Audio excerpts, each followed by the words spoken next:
Welcome movies, मेरा नाम है ओबिटो और आज मैं फिर से लेकर आ चुका हूँ एस्की8 द इन्फिनाइट को। और आज हम इसके एपिसोड 4 को हिंदी में एक्सप्लेन करने वाले हैं। तो चलिए इसको शुरू करते हैं बिना किसी देरी के। लास्ट एपिसोड में हमने देखा था कि मिया लांगा से रेस को हार जाता है, लेकिन रिकी उसे अपना दोस्त बना लेता है। तभी एडम वहाँ पर आता है और मिया को कुछ बोलता है जो कि रिकी को बिल्कुल ही पसंद नहीं आता है और वो एडम को अपने साथ स्केटिंग की रेस के लिए चैलेंज कर देता है। अब एपिसोड 4 की स्टार्टिंग में एडम रिकी से कहता है कि अगर मैं अपनी बात को वापस ना लूं तो तुम क्या कर लोगे। रिकी कहता है तो चलो हम दोनों स्केटिंग की एक रेस करते हैं और अगर मैं जीता तो तुम्हें मिया से माफी मांगनी होगी उस बात के लिए जो तुमने अभी अभी उससे कही है। अब दूसरी तरफ एडम को देखकर चेरी बोलता है कि आखिरकार ये बाहर आ ही गया। इस पर चेरी ब्लॉसम बोलता है मुझे भी अपनी 7 साल पुरानी हार का बदला चाहिए। अब मिया रिकी से कहता है तुम्हें मेरे लिए स्केटिंग करने की कोई भी जरूरत नहीं है। रिकी कहता है मैं ये तुम्हारे लिए नहीं कर रहा हूँ, मुझे बस ऐसे लोग पसंद नहीं है जो दूसरे लोगों को नीचा दिखाएं। एडम रिकी से कहता है मुझे तुम्हारे साथ स्केटिंग करने में कोई भी इंटरेस्ट नहीं है। फिर वो लांगा की तरफ देखता है और कहता है अगर मैं रेस को जीता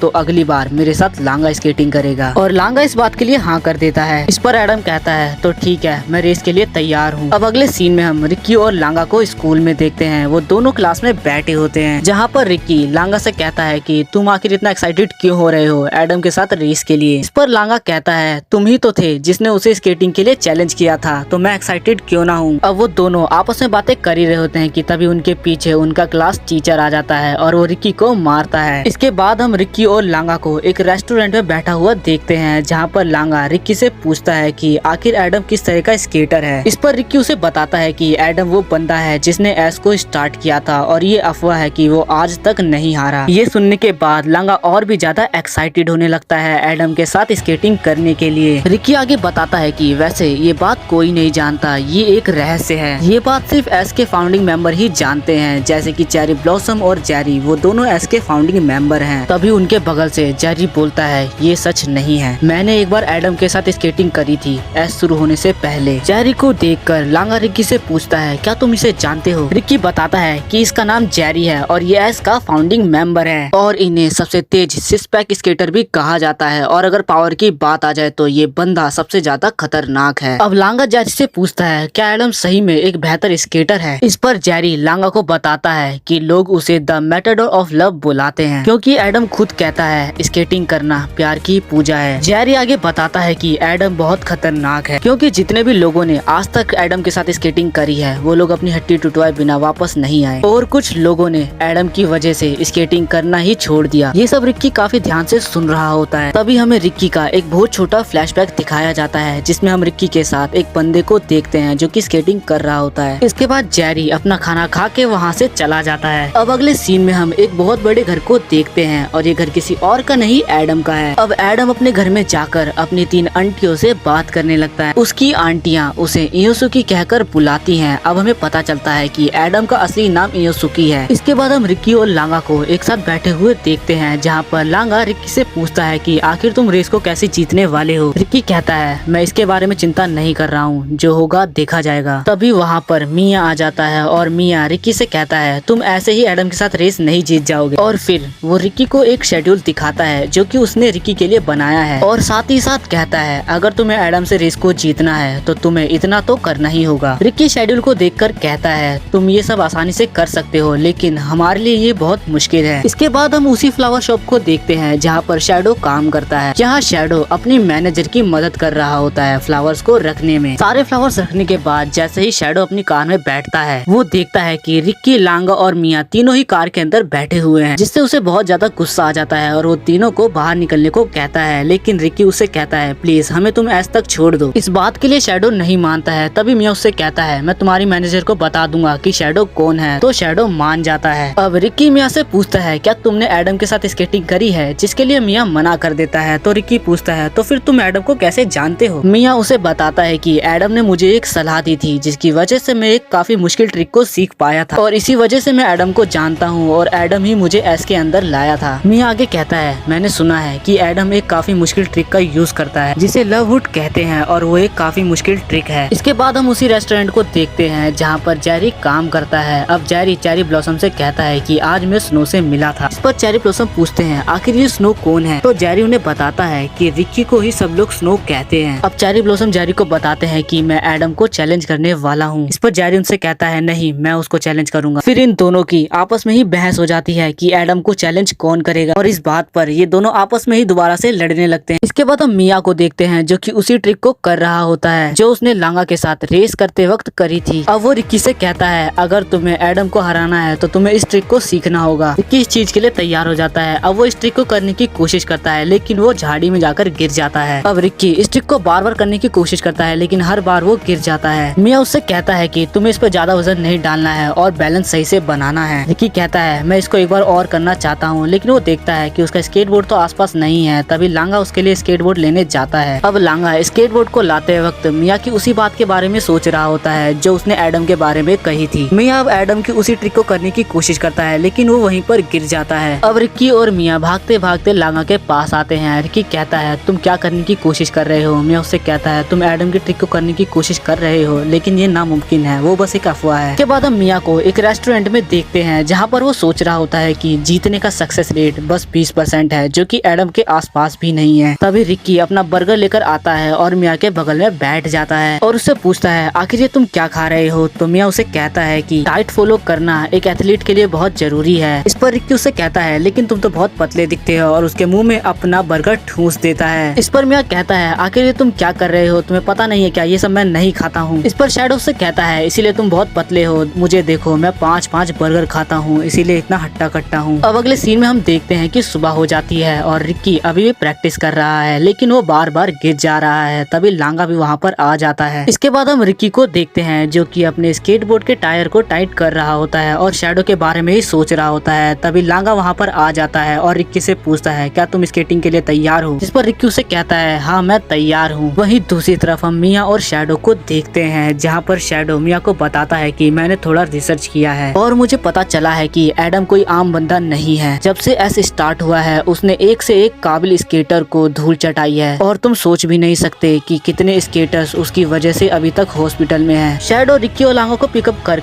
एस के लिए ले जाता है। अब ये लोग जैसे ही एस के अंदर एंटर करते हैं तो ये लोग देखते हैं कि यहाँ पर तो काफी ज्यादा भीड़ लगी हुई है और सभी लोग एडम को देखने के लिए यहाँ पर आए हुए हैं। लांगा रिक्की से कहता है तुमने एस के एडमिन के साथ लगता है गलत पंगा ले लिया। इस पर रिक्की उसे कहता है क्या तुम्हें समझ में नहीं आ रहा, अगर मैं हारा तो तुम्हें उसके साथ स्केटिंग करनी होगी। तभी मिया पीछे से बोलता है चलो इसे खत्म करते हैं, तुम्हें स्केटिंग करने की कोई जरूरत नहीं है और एडम को मेरे से माफी मांगने की भी कोई जरूरत नहीं है, खालीपन इतनी भी बुरी चीज नहीं है। इस पर लांगा मिया को समझाता है कि ऐसा नहीं है कि वो ये तुम्हारे लिए कर रहा है, उसे ये करना है इसीलिए वो कर रहा है। तभी अचानक से वहाँ खड़े सभी लोग चिल्लाने लग जाते हैं और फिर हम एडम को आते हुए देखते हैं। तभी अचानक से वहाँ पर चेरी ब्लॉसम और जेरी भी आ जाते हैं और एडम को रेस के लिए चैलेंज करते हैं। लेकिन रिक्की कहता है आज इसकी मेरे साथ रेस है तो तुम लोग बाद में आना। अब रिक्की एडम से कहता है तुम हमारा सौदा भूले तो नहीं ना। इस पे एडम कहता है नहीं, अगर मैं जीता तो मैं लांगा के साथ स्केट करूंगा। इसके बाद दोनों रेस के लिए रेडी हो जाते हैं। थोड़ी देर में ही रेस भी स्टार्ट हो जाती है और रिक्की काफी तेजी से आगे निकल जाता है लेकिन एडम अपनी जगह से हिलता भी नहीं है और सिगरेट पीने लगता है। रिक्की एडम से काफी आगे निकल चुका था और काफी तेजी से अपना स्केटबोर्ड चला रहा था और यहाँ एडम अभी भी अपनी सिगरेट को पी रहा होता है और सभी लोग उसी को देख रहे होते हैं। अब एडम अपनी सिगरेट को छोड़ता है और काफी तेजी से दौड़ने लगता है और अपने स्केटबोर्ड पर चढ़कर काफी तेजी से आगे की तरफ चला जाता है। सभी लोग ये देखकर काफी ज्यादा हैरान हो जाते हैं। एडम काफी कम समय में काफी तेज स्पीड पकड़ लेता है और काफी ज्यादा आगे निकल जाता है। रिक्की सोचता है कि एडम उससे काफी पीछे है और वो उसे कभी नहीं पकड़ पाएगा, लेकिन तभी एडम अचानक से उसके पीछे आ जाता है और उसे देखकर रिक्की काफी ज्यादा हैरान हो जाता है। एडम रिक्की के स्केटबोर्ड के साथ अपने स्केटबोर्ड को चिपका लेता है और रिक्की का एक हाथ अपने हाथ से पकड़ लेता है। हम देखते हैं कि एडम के दूसरे हाथ में सिगरेट थी। एडम अब रिक्की को नीचे घिसड़ाने लगता है और उससे कहता है अपनी आंखें बंद मत करना। सभी स्केटर्स ये सब देख रहे होते हैं। तभी लांगा बाइक लेकर उनके पीछे निकल जाता है। एडम सिगरेट पीता हुआ रिक्की से आगे निकल जाता है। रिक्की एडम को देख के सोचता है कि ये तो कोई अलग ही लेवल पे है, मैं इसके टक्कर पर कभी नहीं पहुंच सकता और वो हिम्मत हारने लगता है। लेकिन तभी वो लांगा की एक बात को याद करता है और उसके अंदर एक नया जोश आ जाता है। वो कहता है मैं इस बंदे को हरा दूंगा और काफी तेजी से स्केटबोर्ड चलाता हुआ एडम से आगे निकल जाता है और वो उस ट्रिक को करके दिखाता है जो मिया उसे सिखा रहा था और इस ट्रिक को देखकर सभी लोग काफी ज्यादा हैरान हो जाते हैं। अब एडम अपनी सिगरेट को फेंकता है और अपने स्केटबोर्ड के साथ एक ट्रिक करता हुआ रिक्की से आगे निकल जाता है और सभी लोग एडम को देखकर और भी ज्यादा हैरान हो जाते हैं। अब एडम एक एविल स्माइल देता है जिसको देखकर चेरी ब्लॉसम सब कुछ समझ जाता है। रिकी स्केटबोर्ड को चलाता हुआ आगे की तरफ जा रहा होता है, तभी एडम अपने स्केटबोर्ड को मोड़ता है और रिकी की तरफ जाने लग जाता है, जिसे देखकर रिकी और भी ज्यादा डर जाता है। एडम काफी तेजी से स्केटबोर्ड चलाता हुआ रिकी की तरफ बढ़ रहा था, जिसे देखकर रिकी काफी ज्यादा डर जाता है और गिर जाता है। लांगा अपनी बाइक से रिकी के पास पहुंचता है तो एडम लांगा के पीछे आते हुए उससे कहता है, हेलो लांगा, अब मैं तुम्हारे साथ स्केट कर सकता हूँ। और इसी के साथ ये वाला एपिसोड यहीं पर खत्म होता है। तो चलिए मिलते हैं नेक्स्ट एपिसोड में, जब तक के लिए मेरे चैनल को सब्सक्राइब कर लें।